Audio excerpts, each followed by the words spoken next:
Filipenses, no capítulo 2, no versículo 13, a palavra de Deus diz assim: porque Deus é quem efetua em vocês tanto querer como realizar, segundo a sua boa vontade.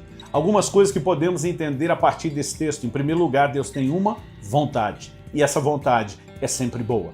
Agora, o questionamento que muitos têm feito é: como eu posso saber a vontade de Deus? Em primeiro lugar, nós precisamos dividir a vontade de Deus em pelo menos dois aspectos que são fáceis de distinção. O primeiro deles é aquele que a gente pode chamar o plano geral de Deus. Aquilo que é a vontade de Deus para todo homem. Por exemplo, em 1 Timóteo, no capítulo 2, no versículo 4, a Bíblia diz que Deus deseja que todos os homens se salvem e cheguem ao pleno conhecimento da verdade. Isso é a vontade de Deus para todos. O plano não muda de um indivíduo para outro. O plano de Deus de salvação para todo mundo é exatamente o mesmo.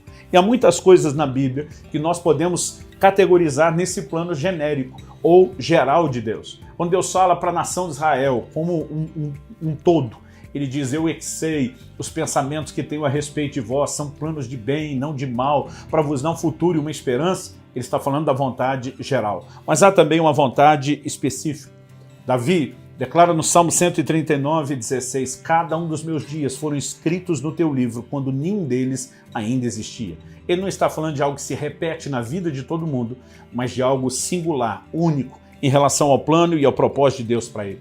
Deus diz para Jeremias que havia consagrado ele como profeta ainda no ventre da sua mãe. O apóstolo Paulo também faz a mesma declaração aos Gálatas, que Deus o chamou e separou por sua graça desde o ventre da sua mãe. Nós precisamos entender que chegamos a esse mundo com um propósito a ser cumprido. Deus tem dons, ministérios, tarefas diferentes para cada um de nós. E nós precisamos entender que, à medida que compreendemos aquilo que Ele tem, nós podemos funcionar em harmonia com a sua vontade. Mas como eu disse antes, a maior pergunta e questionamento das pessoas não é se Deus tem um plano, um propósito ou uma vontade, é como descobri-lo. Porque ter a ciência, o conhecimento disso é importante. Jesus, diante de Pilatos, quando é questionado, se era rei, ele diz: eu para isso nasci e vim ao mundo. Quando você entende a sua missão, você vai poder executá-lo. Mas volto no ponto: como descobrir isso?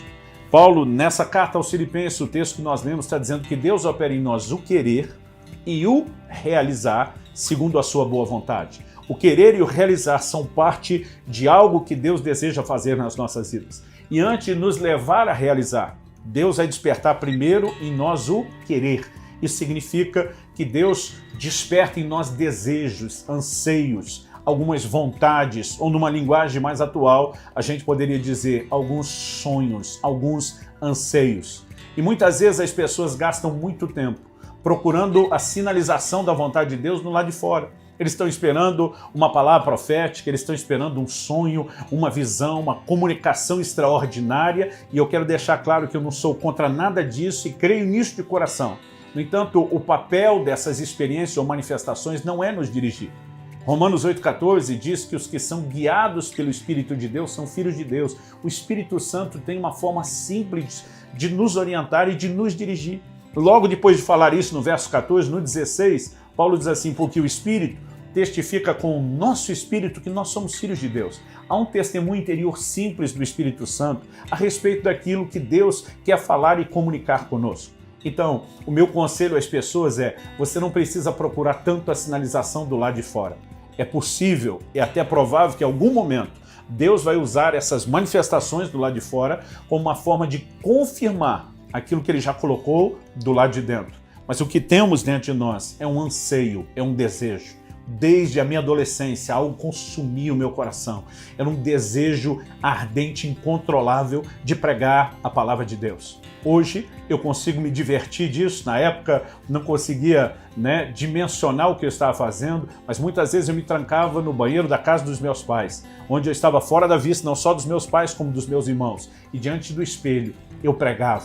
Eu ficava imaginando como seria, eu ficava ensaiando, treinando aquele momento. Eu cheguei a brincar algumas vezes que se por ocasião da vinda de Jesus algum espelho fosse arrebatado junto com a igreja, seria exatamente aquele de tanta mensagem que ele teve a oportunidade de ouvir. Mas o que me levava a estar diante daquele espelho era um desejo. E desde sempre, o que ao longo do tempo Deus foi confirmando com sinalizações também externas, já estava dentro de mim. Deus opera em nós o querer e o realizar segundo a sua boa vontade. Antes de me levar a realizar a pregação, a proclamação do evangelho, o ensino bíblico, ele trabalhou o querer. E foi justamente o querer vindo primeiro que me permitiu me preparar para aquilo que Deus me levaria a fazer depois. As pessoas precisam prestar mais atenção a algumas sinalizações dentro de si. Não encoraje as pessoas de forma irresponsável a lutar por todo e qualquer tipo de sonho. Mas nós precisamos analisar o nosso coração e procurar compreender a maneira de Deus trabalhar conosco.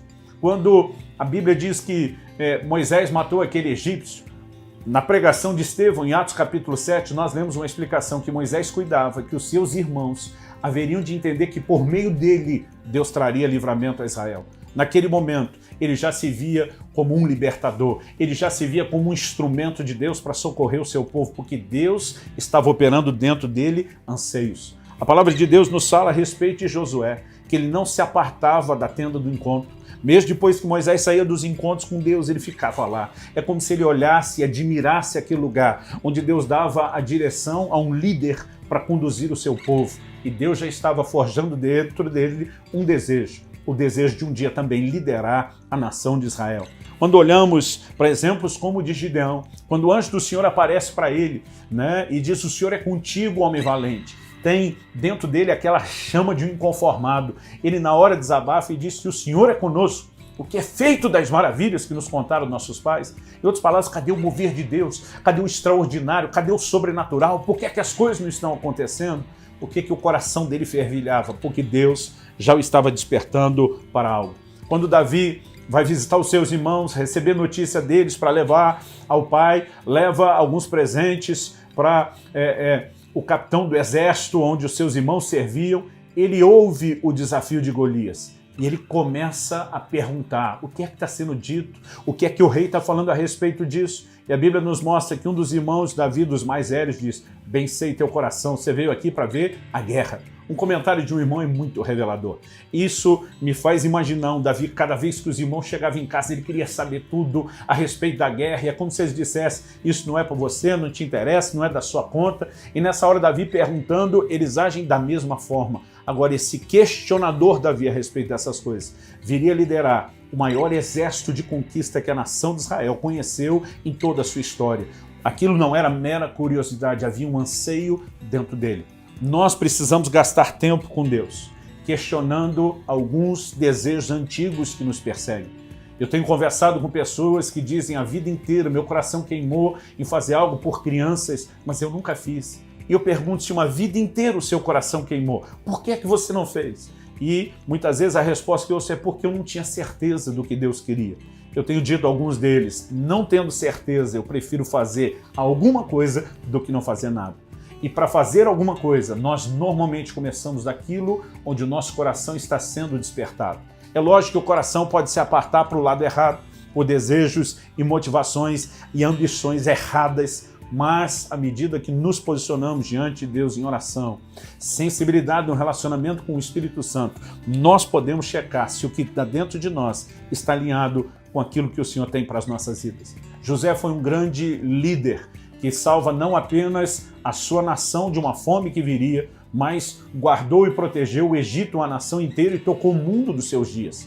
Deus já trazia sonhos ao coração dele desde garoto, que um dia ele estaria numa posição de liderança, que seus irmãos se curvariam diante dele. Isso ardia no coração de José de tal forma que enquanto ele está como escravo, ele se torna chefe dos escravos. Depois, quando ele vai injustamente para a prisão, ele se torna chefe dos presos. E eu tenho dito às pessoas: se você tem um chamado para liderar, lidere no lugar onde você está. Lidere na dimensão que Deus lhe confiou, porque se você for fiel nisso, são apenas fases de treinamento, onde Deus vai te levar adiante e vai te promover a fazer mais. Talvez haja sonhos no seu coração de ser um administrador público exemplar, do nível como Daniel e José foram, testemunhando a favor e não contra o reino de Deus com a sua conduta e o seu bom exemplo. Talvez Deus tenha colocado no seu coração o anseio de ser um pesquisador e trabalhar com descobertas que podem revolucionar a ciência e o curso da humanidade. Talvez Deus colocou no seu coração o anseio de ensinar e treinar pessoas e capacitá-las não apenas para melhorar a vida delas, mas para ajudá-las a melhorar a vida de muitos outros. O que quer que arda no seu coração como vocação. Se você é um filho de Deus, você precisa prestar atenção que isso pode ser mais do que uma aptidão profissional, pode ser os indícios de uma área onde Deus quer usar você. Se nós gastarmos tempo suficiente diante de Deus orando para discernir, vamos descobrir que alguns desses desejos antigos, insistentes, que se recusam a morrer dentro de nós, são na verdade a sinalização da vontade de Deus. Porque, como já falei antes e repito, a maior sinalização do plano e do propósito de Deus não está do lado de fora, está do lado de dentro.